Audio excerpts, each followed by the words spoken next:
D in this community stands for inclusivity. It's even a line in the Dixie Elementary School song. My son sang it for years. We're all together at Dixie.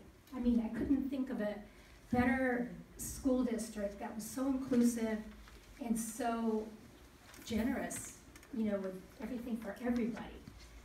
And anyway, I feel that all name change money should be privately funded if it has to be, and not a dime taken from the schools. I'm from Texas, and I can tell you that there's no benign interpretation of the word Dixie for people of color. None. Zero. And to say otherwise is just contrary to fact. I would like to share with you my experience while petitioning in the district. I first became involved with the name change issue approximately a month ago. During that time, I have personally spent 30 to 40 hours knocking on doors, petitioning, and talking with the community. I've been to the Marinwood Market, homes in Lucas Valley, Marinwood, and Terra Linda. As people gladly signed to preserve the Dixie name, I kept asking myself, where are all the folks that want to change the Dixie name? They were such a small number, it left me wondering, why are we continuing to spend all this time, money, and resources to debate this when clearly the majority of this community is not in support of the name change? I was a board member and people would say, oh, you're on the school board. I worked in education, higher education. I would say yes, and they would say, oh, where? And if I said Dixie, I honestly, throughout the state, people would go, what? Then I would say, well, North San Rafael, Terra Linda. Oh, okay.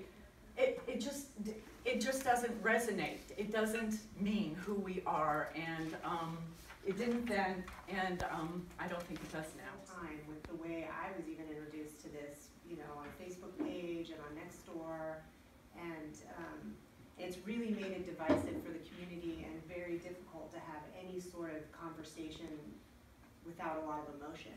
And I think a resolution would help us have a measured way to gauge the community. And I wish that instead of, you know, Channel 7 having been called and interviews made on television, I wish somebody had agendized this so we could have had this discourse up front instead of waiting till, you know, now when everybody is super upset about it. I just think the process was skipped and it was not done properly. And so this is a way of trying to back up and use a process that would give the board some meaningful way to make a decision gauging what the community wants. I meet with several individuals Monday morning, and frankly I hadn't given this issue much thought. And I went in with a little bit of history with the school district. Of course, I was on the school board for a number of years, and president BYSA and Terra Linda youth soccer, etc. So I was reluctant to even consider the possibility of a change. But I want to tell you the transformation I've gone through, and where I'm at now is, frankly, I think we should change the name. And specifically, my specific reference was what would it become? Because Monday that didn't come up, and I haven't heard, quite frankly, anything, and I'm not willing to change the name just to change the name if it doesn't become better. So I considered possibilities, and I would be in favor of Miller School District. The reason for Miller School District is it preserves the history that we have, and I think that's history that we can all be proud of. That is an immigrant that came, built a school that we now know, the little schoolhouse,